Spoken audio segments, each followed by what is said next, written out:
In their management approach, you're going to talk about your program or project management strategy.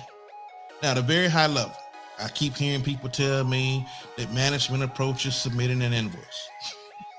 And I laugh at this, but this is what I hear. It's just organizing and coordinating. There's something out there called the PMBOK.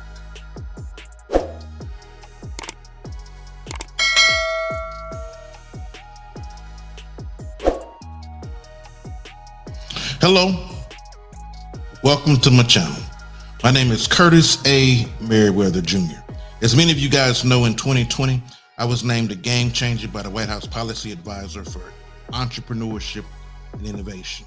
And I want to serve as your government contracting coach. Now, the goal of this channel is to help entrepreneurs overcome common business challenges.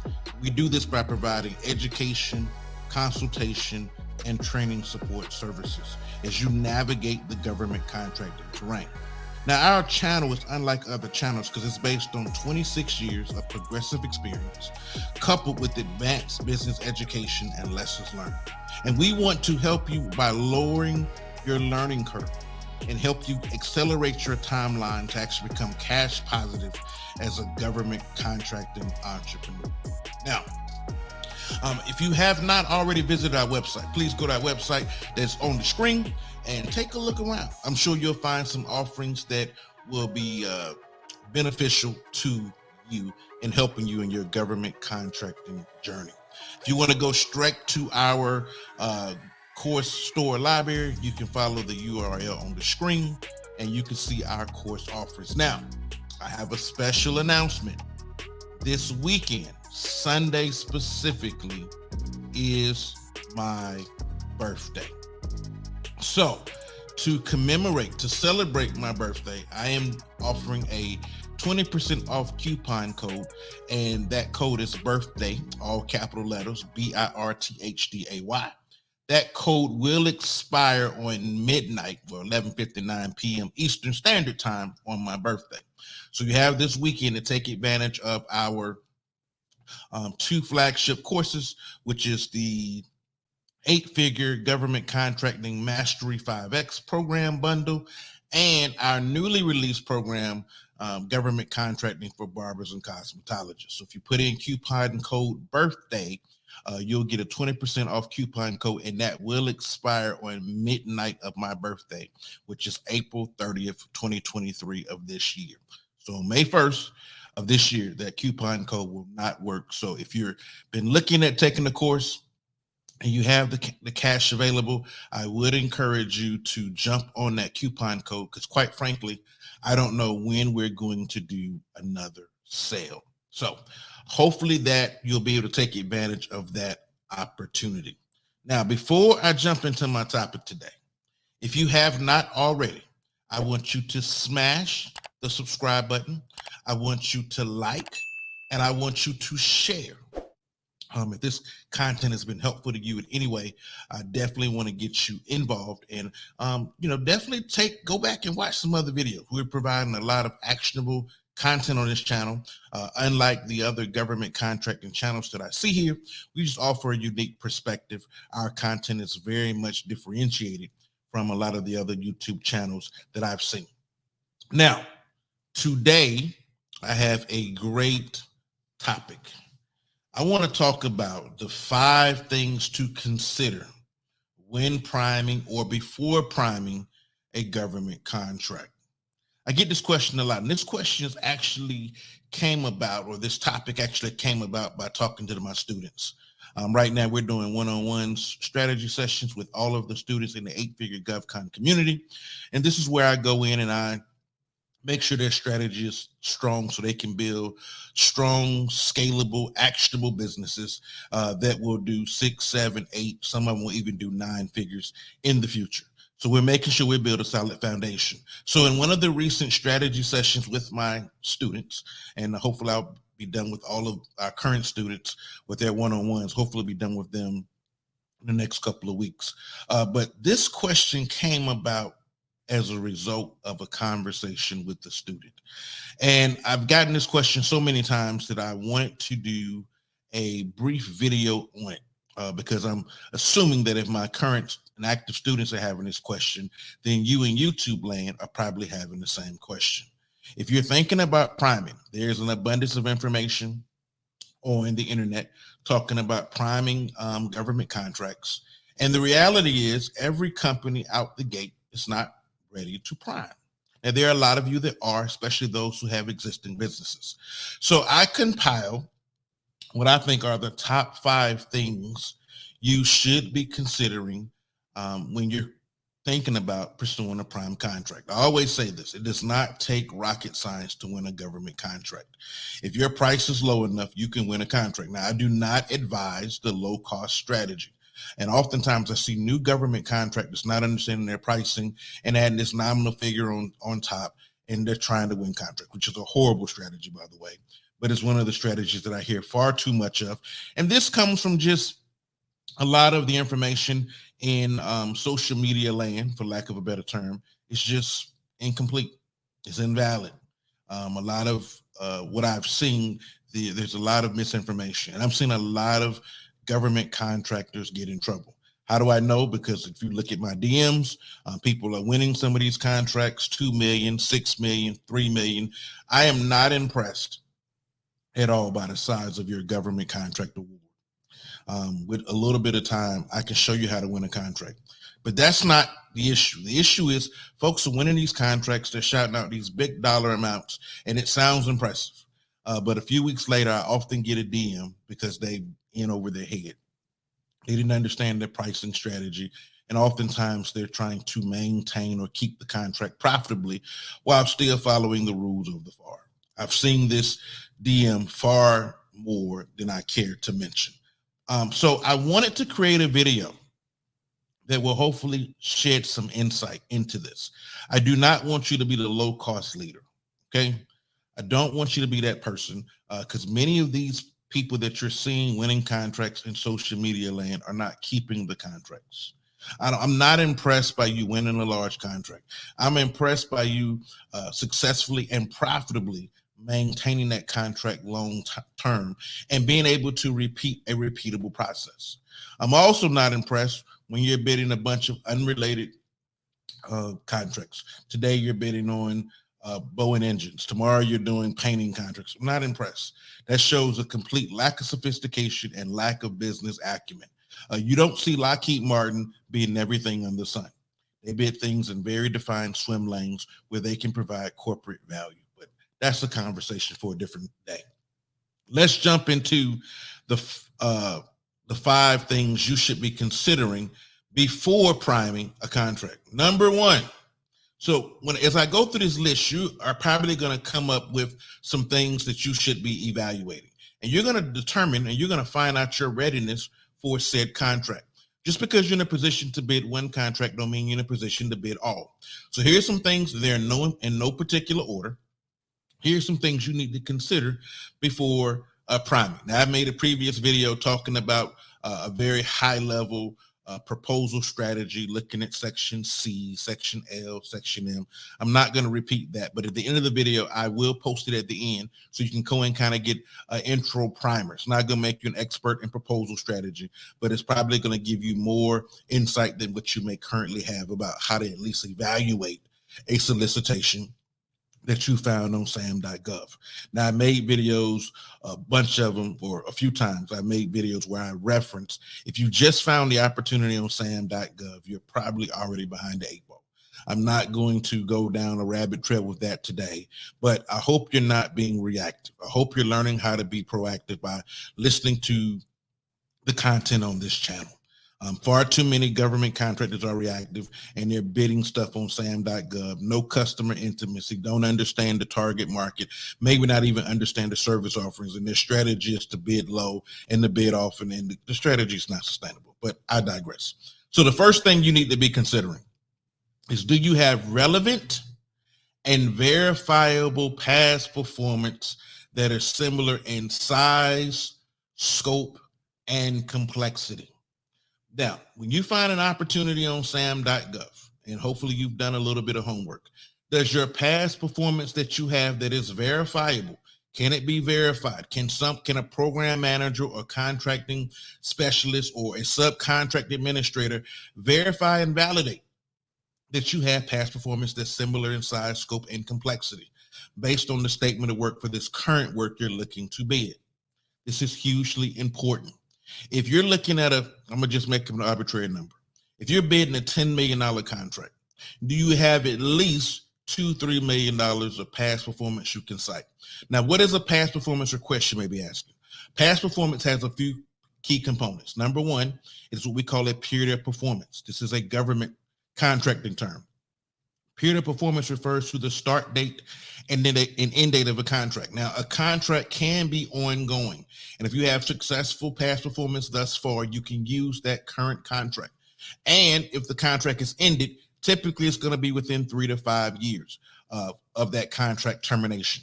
Once that contract ends, you have about 3 to 5 years to cite that past performance as a valid past performance. But you're looking for past performance that's similar in scope, size, and complexity. And you say, well, why is that important? That's important because they want to see, have you handled previous contracts that are similar to this one? And this is what often gets people in trouble. You're going after $100 million effort, but you don't have $3-4 million of past performance to go after the effort. The confidence level of the government is not going to be very high. Now, we're talking about priming here. We're not talking about subbing. But while I'm here, I want to mention that you should have a healthy mix of prime and sub. If Lockheed Martin, if GDIT, if Raytheon, SCIC, Leidos, the top 5 government contracting companies in the space, we're talking multi-billion-dollar businesses. If they are doing priming and subbing, why are you snubbing in your nose at subbing? We need a healthy mix. Here's the reality. We all have limited budget, and even SCIC and those top 5 and contractors I mentioned have limited budget because they don't have infinite money. They can't bid everything. So why do you think you can bid everything? So you need a proper, robust priming and subbing strategy, and it needs to make sense. So number one, you need to find contracts. Okay. So you need to find contracts that are you need to make sure that the contracts you are pursuing, you have relevant and verifiable past performance that's similar in complexity, scope, and size. That's number one. Number two, you need to be able to develop a tailored solution to the problem being addressed in the statement of work. He who solves problems gets paid. That's Dr. Kurt 1-in-1. He who solves problems gets paid. Now, typically, the way the proposal is going, or the solicitation, is going to ask you, oftentimes, if it's a services contract, they're going to ask you for a technical approach. This is where you look and you read the statement of work, typically in section C, if we're talking about government contracts, and this is where you're going to look and you're going to tailor a solution. So you don't get a copy of a proposal of someone and just copy paste and regurgitate the statement of work. When you see the statement of work, you want to make sure you address in each line how you're going to address the items outlined in the statement of work. Now, if you're a seasoned proposal writer, you're going to do something we're going to call shred the proposal. Now, I don't have time in this video to get into what it means to shred the proposal, but you need to shred the proposal, and you need to make sure that you speak to the items outlined in the statement of work. And you're not just going to regurgitate what's in the statement of work. You want to talk about how you're going to meet the needs outlined in the statement of work. So they may have a line item that talks about providing some specific task, and you want to talk about your approach to fulfilling that line in that task item line number.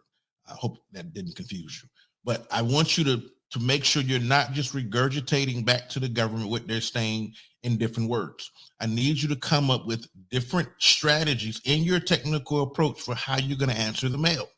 Now, you're going to be evaluated in the proposal process of how you are planning to solve the government's problem technically, also known as a technical approach. This is your unique solution. This is not a cookie cutter solution. So hopefully you've had time before you even put pen to paper. Have you come up with a plan for how you're going to meet the government's needs? And I don't care whether we're talking services or product, you need to have an approach of how you're going to solve the government's problems. Now, when you're responding back to these proposals, it's important that you only respond back to the proposal in the way that it's written. So don't give them any more, don't give them any less. Answer the mail. Now, it could be flawed. The government is not perfect. It could be flaws in their statement of work. But in order to win the proposal, I don't want you to re-engineer the government statement of work and their solution. I want you to answer as is. If you're fortunate enough to win the proposal, and you're awarded a contract, you need to make sure the government is aware of the shortcomings in their statement of work. Now, this is if the government doesn't release a draft RFP. If they release a draft RFP, they'll typically have a Q&A period, and that's where you make suggestions into how they can potentially improve the statement of work to make it more clear and make sure the government is actually getting what they're trying to buy. But if that draft RFP period is not available, and it isn't always, typically in your larger acquisitions it will be, but in some of your smaller acquisitions it may not be. Answer the statement of work the way it's written. So answer the mail as way it's written. And if you're fortunate enough to win, you want to bring the shortcomings to the attention of the federal government and go through the engineering change proposal process to make sure that the things that the government may have intended, but for whatever reason may have been omitted, you can have that conversation. And if so, you're going to submit engineering change and, of course, bump up the price based on the changes that are being made. So every change means more money. But I digress. So the second thing that we want to do is make sure you're developing a tailored solution for the problem being addressed. The government has a need, and they're looking for the value you're going to bring by solving their problem in an efficient and effective manner. Now, don't be going and trying to reinvent the world. You want to use best of breed industry best practices to solve their problem. You come up with solutions that are way out there, may be effective, the government may be apprehensive. Now, some of this is going to be based on the contract type. So if it's a firm fixed price contract versus a cost plus contract, they are implying risk management. So you need to be, and I'm also post a video at the end where I talk about risk management and contract types, because based on the contract, it implies a certain amount of risk. If a firm fixed price contract, the government is placing the risk on you, so you need to price accordingly, maybe pad the pricing, put in maybe some management reserves to make sure that if there's some things that happen that you were not anticipating, that you have the cost to cover that. If it's a cost plus type contract type, the government is assuming the risk. And because the government is assuming the risk, you're going to price more frugally because they're going to basically cover your expenses, but you're going to have to you're going to have an audited accounting system. But that's a conversation for a different day. But price according to contract type. It's going to be important that you understand the risk inherent in that contract. That was extra. Let's keep moving. So, number one, we talked about having past performance of similar size, scope, and complexity. Number two, we're talking about you developing a tailored or customized approach based on what's outlined in the solicitation, specifically Section C. You want to look at sections L and M to look at how you're going to structure it, but you're going to answer the mail in Section C. All right, number three. Y'all have heard me say this 100 times. You have to bid based on a pricing strategy. Do you understand your wrap rate? I've done previous videos where I talked about wrap rate. Have you accounted for direct labor, overhead, G&A, fringe, and profitability? Definitely get the help of a government contracting accountant, someone who understands cost accounting, to help you come up with a viable pricing strategy. We do not bid contracts blindly without accounting systems in place, and we do not bid without a thorough understanding of our cost and what the government is asking for. This is a recipe for disaster. And because many people don't understand, this is why you get incomplete guidance from these so-called government contracting gurus telling you to just add a nominal figure on top, and you're basically you end up robbing Peter to pay Paul. I've seen this 100 times, and I get the DMs to substantiate this, where people bid contracts to get so excited, and what should have been a life transformation ends up feeling like disaster, because they bid this contract, didn't understand their cost, and normally the nominal fee they put on top, which is some random number they pulled out the sky, or they went and they talked to 3 companies and they took the medium rate. Horrible strategy. You got to cover your cost, and that's why you want to make sure you solicit the help of a cost accountant who understands government contracting, allowable and unallowable costs. Now, when I talk about allowable, unallowable cost, I'm not talking about illegal. I am talking about what costs will the government, in accordance with the FAR, allow you to include in your rate calculation. There's a big difference between IRS acceptability and government contracting acceptability. One of your costs may be allowable for IRS tax purposes, but may not be acceptable when it comes to what you can and cannot bill the federal government from a costing perspective. And you need to understand that some costs are exempt. For example, sometimes we have an entertainment cost. So maybe taking your employees to lunch. Well, alcohol is not an allowable cost. It's not. You cannot bill rate calculations and pad your rates for your alcohol budget for the annual Christmas party. You cannot. And that's just a very simplistic example, just so you can get your arms around it. But you need to understand your allowable and your unallowable costs when it comes to building your RAP rate when you're talking about performing services on a government contract. It doesn't mean that you can't have an open bar at the Christmas party, but it does mean that cost will not go in your rate calculation when you're calculating your RAP rate. That's just what it means.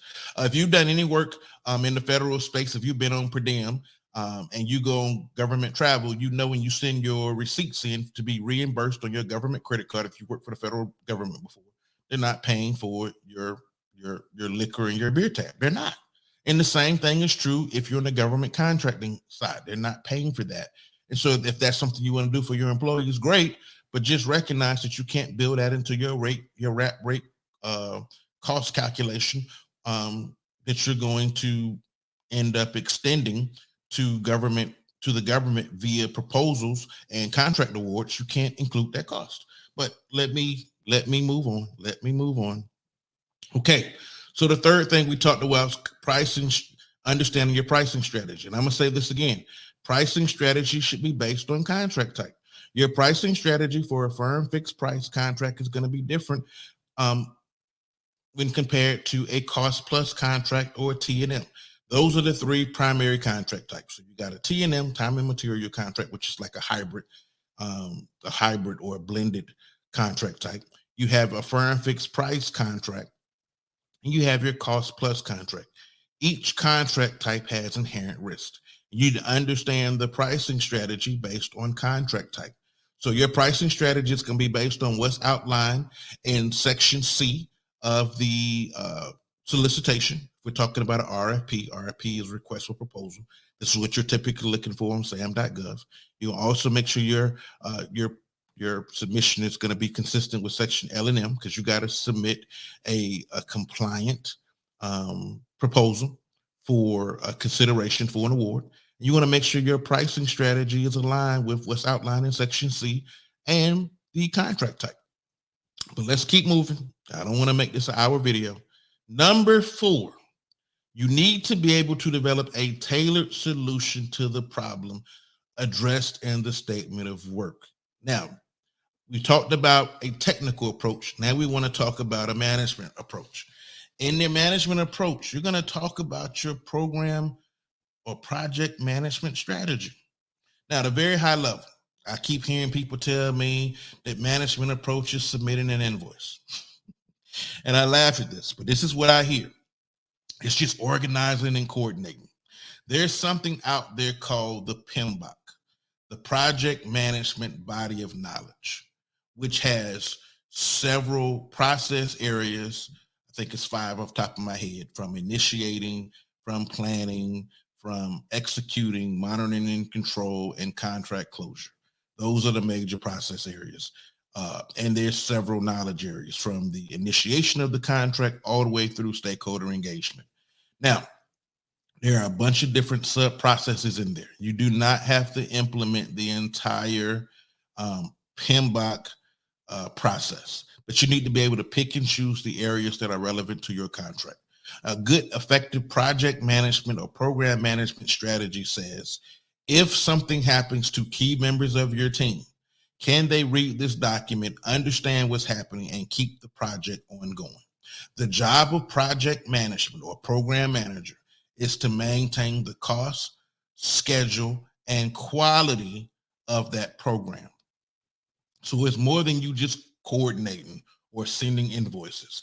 And if that's your idea of project management, please stay away from government contracting.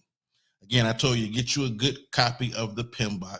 That's the project management body of knowledge. This is a test that people take. It talks about schedule crashing. What is your critical path? And, I may be using some words you've never heard before, and that's okay. But as a CEO, you need to hire people that are going to be effective and efficient in this process. Do they understand project management? Contracts profitability is won and lost based on your ability to manage the contract. So in your proposals, the government wants to see your management methodology, which includes project management, but it's also more than that. What is the recruiting processes in there? How are you going to maintain and recruit talent? What is your turnover rate? What is the accounting system that you're using? How are you going to segregate costs? This is what we're talking about. We're talking about management and approach. How do you operationalize the technical approach outlined in the proposal?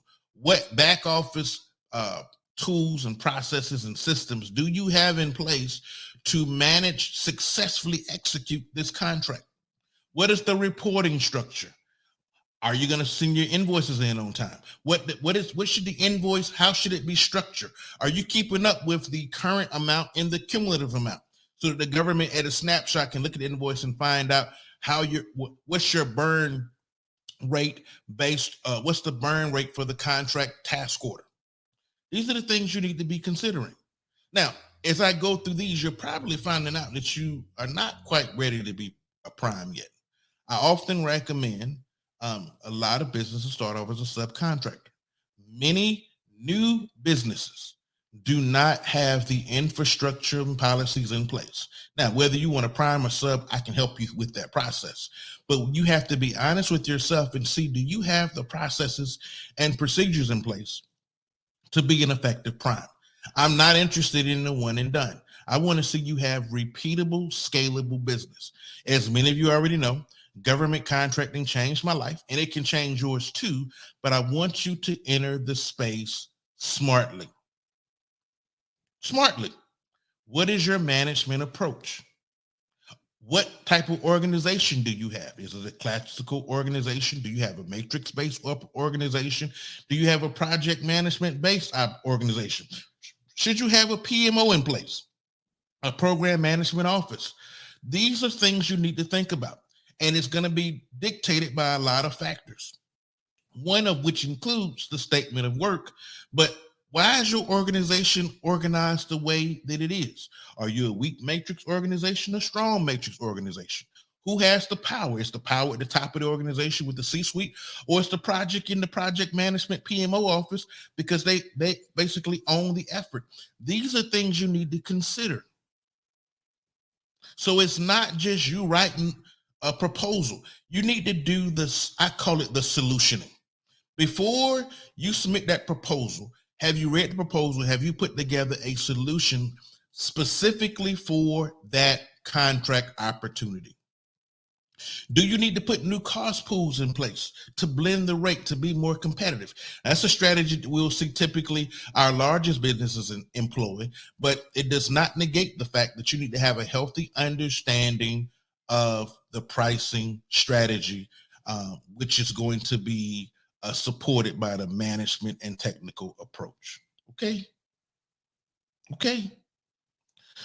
All righty. That was number 4. And let's talk about, last but not least, the KMP, the key management personnel. Who are the people that you need to employ that's going to basically determine the success or failure of this contract? Now, typically, it's going to be a program manager. And my recommendation, this program manager needs to understand the PMBOK. They need to understand a lot of techniques to get a contract on schedule. Do they have a project management tool in place? Are they using Microsoft Project? Are they using Primavera? Are they using some Dell Tech add-on to manage the project management lifecycle? This is extremely important. Are you flowing down your P&L from a contracting level from the C-suite to the project program management level so they can manage the contract by the numbers? Here's some things you just need to be thinking about. Now, when you just get your first contract, I recognize you're not going to have all this in place, but as your business grows and scales, these are things that I need you thinking about. But when you start looking at a proposal, a solicitation, sometimes the government will ask you for KMP. This is the key management personnel. Typically, at a minimum, they're going to ask for a program manager. So when you submit your proposal, you're going to put in the resume of that program manager, and maybe, depending on the size, scope, and complexity of the contract, maybe a deputy PM. Now, based on the solicitation, the government may also identify some other areas of what they call key management personnel, and they're going to want to see a representative resume of those people. Now, this is not a bait and switch. When you put those resumes in, a lot of the evaluation criteria is going to be based on someone who's going to have operational oversight for that contract for you and work in partnership with the federal government. So you want to make sure that the resume you put forth is representative of what's going to show up on contract kickoff day. One of the jobs of the program manager or KMPs, one of their jobs is to make sure that if there's a contractor in place, so there's an incumbent, you want to make sure that they're able to do that transition support, that they make sure they can do that contracting crossover, and a lot of those functions that are required to hand over a contract from company A to company B in the event that you unseat an incumbent. So those are 5 things I just want to talk about. Let me kind of go and give you a brief summary again of what they were, and definitely go back and watch this video. I know I dropped a lot in here. So number 1, do you have relevant and verifiable past performance that is similar in complexity, scope, and size? And we're talking about priming.